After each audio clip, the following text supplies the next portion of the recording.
If you don't like bread, this is a rough season to be in church. Because bread is on the menu, not just today, but this month. It all started last week when we read the familiar story of Jesus feeding thousands on a grassy hillside with a few loaves and a couple of fish. This event got people's attention, so much so that they wanted to make Jesus king.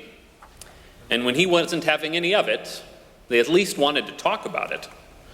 And talk they do, all the way through John chapter 6. So we will be following that conversation for the next several weeks. It's sort of the main course each Sunday, with more bread as the side dish in the Old Testament readings. So I would say that if you don't like bread, you could just kind of substitute something else in your mind every time it comes up. Apples or potatoes or something. Though it's going to be a lot of substituting, and I'm not sure that I'm the broccoli of life has quite the same ring to it. Really, I don't think the bread is the main point in all of these readings anyway. Not so much as the question of hunger, of being satisfied, of being grateful, and of knowing that simple and beautiful word, enough. Though to keep things interesting over the month, we will have several different kinds of bread baked by different bakers here at the communion table. So thanks to Valerie for doing our bread this morning. Today I would like us to spend a little time with that very strange bread that we have in front of us. This stuff so bizarre that its name is actually a question. Manna. What is it? Literally, in Hebrew. The story comes at a pivotal point in the larger story of the Bible. God sent Moses to free the Israelites from slavery in Egypt, and Moses did his job. The Red Sea parted, the people crossed through safely, and the waters came tumbling down on Pharaoh's army in pursuit. Miriam leads the people then in a victory dance on the other side of the sea, and all was well. It's the point where a storybook might well end, with those neat and tidy words, and everyone lived happily ever after. But of course, the story doesn't end there. The celebrating dies down, and the people realize they're in the wilderness. They begin within one chapter to look at one another, and then at Moses, and ask two very important questions. So what are we going to drink out here? And what are we going to eat? How do you pack for a 40-year camping trip? I guess the answer is you don't. You learn to live where you are. And that's what God, through Moses, offers to the people. So our story kind of starts there. The people complain to Moses about their hunger, and God offers a solution. Bread from heaven. Bread that you don't have to bake yourself or pay a centime to get. Bread that just shows up when you need it, right outside the door of your tent.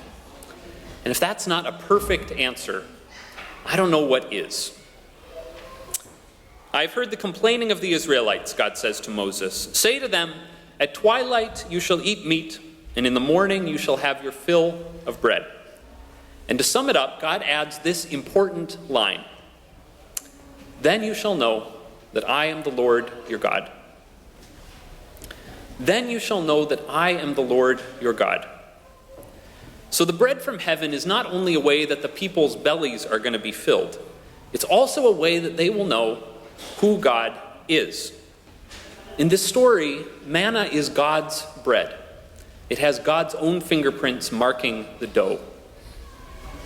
And the first thing you notice about it, or the first thing the Israelites noticed about it anyway, is that it is something quite out of the ordinary. Remember the good times we used to have back in Egypt, they say to one another out there in the wilderness? Remember how there we had our fill of bread and how we could spend all that time lounging by the flesh pots? As a side note, if anyone tells you they know what a flesh pot is, you should probably be quite suspicious. I don't think anybody knows what those are. They remembered the bread of Egypt, and they remembered that it had filled them up in the past. Though memory is not always totally trustworthy, and especially not when you're hungry, I think. I think it's doubtful the Israelites had their bellies filled very much in slavery in Egypt, and I think it's highly unlikely that they did much lounging at all. In any event, they had this idea of what had filled them up in the past, and this flaky stuff all over the ground didn't look anything like it. God's bread looks different from the bread of Egypt, and it tastes different too, like wafers made with honey, we will hear later. But those aren't the only ways it's different. More importantly, it shows up when it is needed, where it is needed, in the right quantity for everyone to get enough. And if you try to keep it, if you try to save some over for the next day, it turns rotten and becomes something you really do not want tucked away in the corner of your tent. God's bread self-destructs if you try to hoard it. And so it becomes clear that this bread doesn't just require developing a new set of taste buds. It requires developing a new way of life. If you have ever taken middle school age kids on a camping trip, you know that meal times can be something of a challenge. I always knew what to expect at the first dinner on the trail when I was taking groups out in the mountains years ago. Everybody's hungry. Everybody has been thinking about food. And when the meal is finally ready, these blinders go up beside everyone's eyes. "But I'm hungry," says one kid, when I remind him that there is only one scoop of noodles per person. "This is all I get," says another. "We'll see what's left when everybody has had some," I say. Somebody always tries to sneak some when I'm not looking. And it's understandable. For the most part, we are used to one kind of bread. The kind that you don't have to think a whole lot about. The kind that you can stockpile and hoard. The kind that you can call your own and no one else's. We're used to one kind of bread. But something happens over the course of a week of sharing life together in that way. It's around day 3 or 4, usually. We sit down to eat, and each person takes their one scoop without too much grumbling. Nobody tries to sneak an extra helping, or at least most don't. They're looking in one another's bowls, but they're not checking to see who has more than they do. They're checking to see that everyone has enough. When it works, they realize that they are seated around the same campfire with other people. They realize that everyone's hunger matters. And they realize that they don't need to be anxious, because there's going to be enough to go around. When it works, those blinders are coming off, and they find that they are getting used to a whole different kind of bread. Walter Brueggemann says that something like this is what's going on in the Exodus story. In Egypt, resources were hoarded by the powerful, out of anxiety and greed. That's how Pharaoh operated. Here in the wilderness, God has a new way to teach, a way of vulnerable equity with neighbors.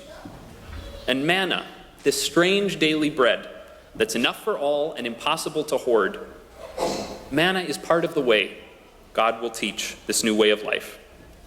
It is God's bread, not Pharaoh's. And when you read it that way, this story is about a whole lot more than an ancient miracle. It's an invitation to live our lives differently. It's a reminder that we are actually all gathered around the same campfire. We are all neighbors. The Bible will remind us again and again. The same light flickers across each person's face. And the resources that are given to us, food and water, land and air, money and personal gifts, they are all meant to be shared. They are daily bread that is given for the good of all. And when we hoard them, they always go foul. Maybe that's nothing terribly new to hear. You know this. If you come to church, you will hear it over and over and over again, that what we have is meant to be shared, that giving is simply part of what we are called to do and who we are called to be. You know this, and you live this in many wonderful ways. But what I find so amazing and so beautiful in this story is the promise that living that way, with the needs of others in view, with trust in the daily bread that we are given, with a simplicity that is so different from the endless drive to consume that we see around us. When we live that way, we find ourselves filled. In living that way, we find a deeper and different kind of satisfaction. In the morning you shall have your fill of bread, and then you shall know that I am the Lord your God. In the end, this is how people will know who God is, the one who truly fills them, the one who satisfies hunger both in their guts and in some place deeper, the one who meets them in the rumbles of their spirits. Here at the communion table, we get a taste of a different kind of bread that we also call God's own. It's bread that's offered freely, that comes without price, that fills us up to care for others. It is bread that is always enough, and it is bread that invites us into a whole new way of life. Give us this bread always, the crowds demand of Jesus, and we can understand them, because one taste of God's bread and Pharaoh's bread pales by comparison. One taste of God's bread, and there is no going back. Amen.